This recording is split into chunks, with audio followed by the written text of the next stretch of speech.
Քայլ Սրբազանի դատախազը առաջարկել է 2.5 տարի։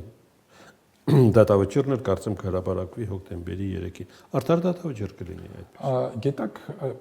ես իրավասու մարմին չեմ, որպեսզի ես գնահատականներ տամ, ես քաղաքական գործիչ եմ եւ իմ գնահատականը այս դեպքում արդար եւ ոչ արդարի կարող է ազդել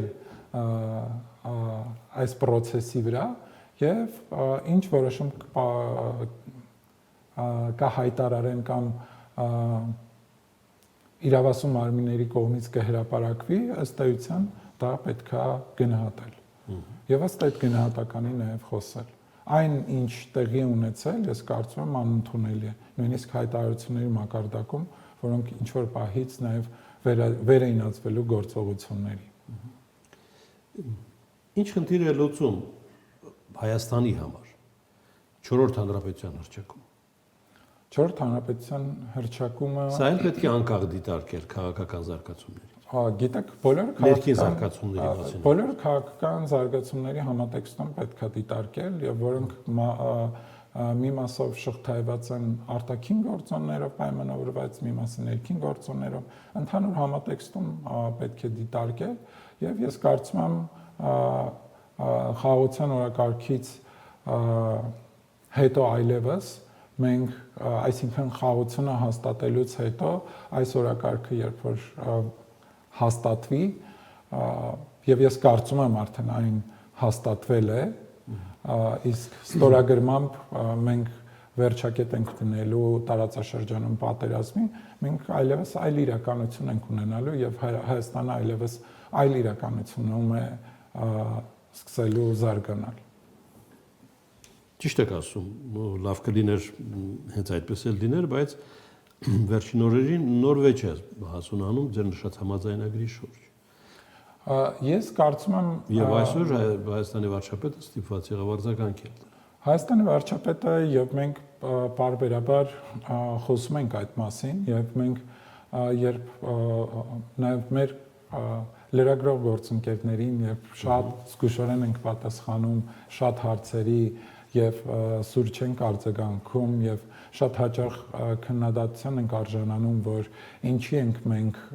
որոշ հայտարարությունների շատ ավելի մեղմ պատասխանում կամ զգուշորեն պատասխանում, մենք դրա մասին խոսել ենք, որ խաղաղությունը խնամքի կարիք ունի եւ մենք պետք է գնանք խաղաղության օրակարգի հաստատման հետևից եւ եթե որևէ թեմա գեներացվում եւ փորձում են օրակարգում միշտ պահել Մենք դրա մասին բարձրաձայնում ենք եւ վարչապետը ՄԱԿ-ի ամբիոնից էլ է բարձրաձայնել եւ այսօր էլ Եվրոպայի խորհրդարանում է բարձրաձայնել եւ մենք դրա մասին բաց ենք խոսում։ Այսինքն Թրամփի ուղի եւ Զանգեզուրի միջանցքը նույն բանն է։ Գիտեք, եթե տրամաբանությունը նույնն է, ինչը Թրամփի ուղու մասին է։ Ուրեմն կարելի է արհամարել, եթե նույն բանն է։ Այո, բայց այսօր մեր երկրի ղեկավարը ըստ էության հստակ այսօր չէ ՄԱԿ-ի ամբիոնից դիմել է ադրբեջանցի գործընկերոջը, որպեսզի հստակեցնի ինչ նկատի ունի Զանգեզուրի միջանցք ասելով եւ այս խոսույթը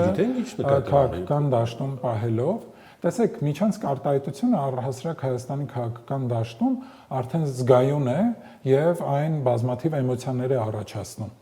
Բայց ըստ էության մենք հասկանում ենք, որ եթե միջանցքը արտատարածքային չէ, ապա այն ունի նույն նշանակությունը, օրինակ, ինչ հյուսիս-հարավ միջանցքի մասին ենք մենք խոսում, որը մեր երկրով է անցնում։ Եթե այս տրամաբանությամբ է գնում եւ մարդիկ այդ կերպ են ընկալում, ապա դա որևէ բան չի փոխում, բայց ես կարծում եմ սա նաև վերաբերմունք է Միացյալ Նահանգների նախագահի նկատմամբ։ Եթե այստեղ երակողմ համաձայնություն է ձեռք բերվել կամ երկկողմ համաձայնություն է ձեռք բերվել Միացյալ Նահանգների նախագահի ներկայությամբ եւ այդ փաստաթղթի տակ Միացյալ Նահանգների նախագահն էլ է ստորագրել, ես կարծում եմ, որ պետք է հավատարիմ մնալ այս փաստաթղթի եւ մեր հարևան երկրի ղեկավարը ըստ էության նաեւ շատ կարեւոր հայտարարություններ հավատարիմ չմնաց այդ համաձայնագրին աշխարհակահաղական ամենաթիվ 1 կենտրոնում նման համաձայնագիր է ստորագրվում Եվ սա խոսում է վերաբերմունքի մասին Միացյալ Նահանգների նկատմամբ։ Եվ եթե կա այս վերաբերմունքը, ըստ էության նաև պետք է բացատրվի ինչ է նշանակում Թրամփի ուղիղ օգտագործելը, տերմինը չօգտագործելը, դրա փոխարեն Զանգեզուրի միջանցք օգտագործելը։ Կողմերը իմիջիայլոց անկախ այդ նոր վեճից հայտարարում են հակամարտության ավարտի մասին։ Բայց հակամարտության հետևանք ունենք մենք Բաքվում հայ գերիների տեսքով։ Այո։ Չեն շտապում հակամարտությունը ավարտված են համար։ Գիտեք,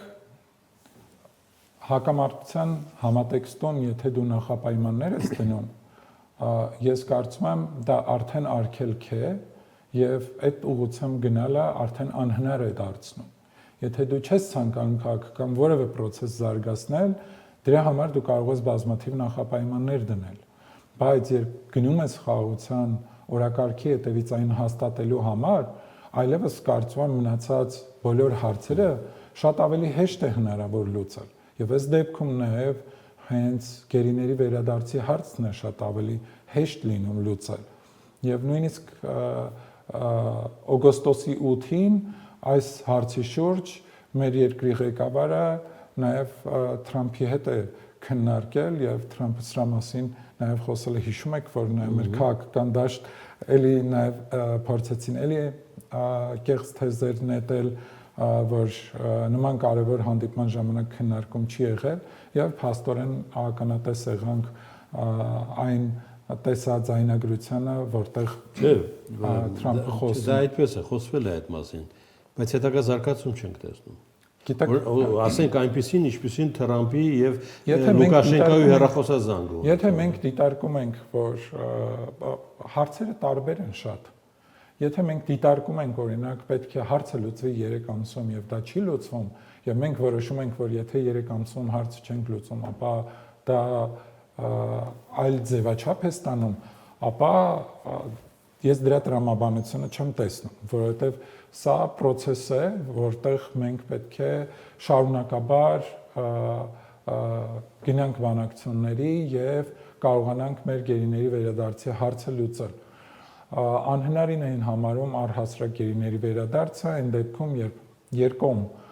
բանակցությունների արդյունքում մենք կարողացանք 32 գերիներ վերադարձնել եւ մենք մեր բանակցությունների ինտենսիվությունը չենք նվազեցրել եւ չենք դադարեցրել։ Մենք նույն ինտենսիվությամբ հիմա էլ մեր աշխատանքները շարունակում ենք այդ ուղղությամբ տանել։ Ես այսօր ճեպազրույցի ժամանակ եմ ասել եւ հիմա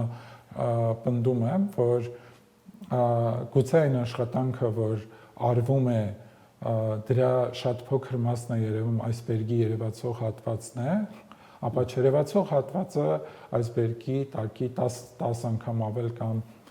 դրանից ավել հատվածն է, որ չի երևում։ Հասկանալի է ու նաև ընդունելու։ Բայց կասեք նաև այդ աշխատանքը Երևան-Բաքու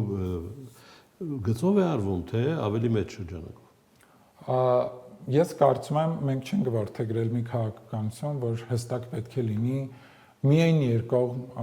բանակցություններ։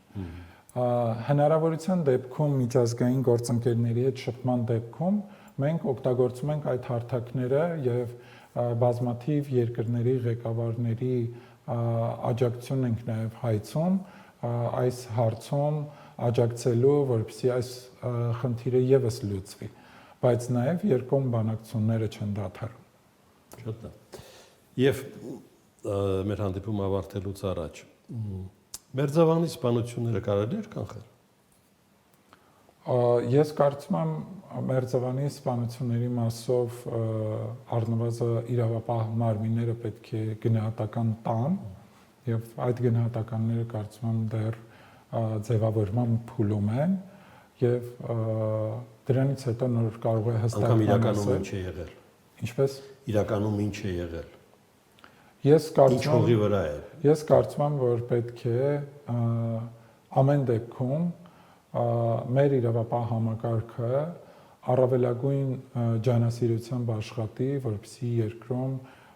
կանխի այն վենդետաները, որոնք տեղի են ունենում եւ թույլ չտա նման ողբերգություններ տեղի ունենան։ Տեղի ունեցածը վենդետա է այնուամենայնիվ։ Ինչքանով որ մենք նկատում ենք, որևէ այլ ենթատեքստ չկա, նյութերը կարծում եմ բոլորին հայտնի են։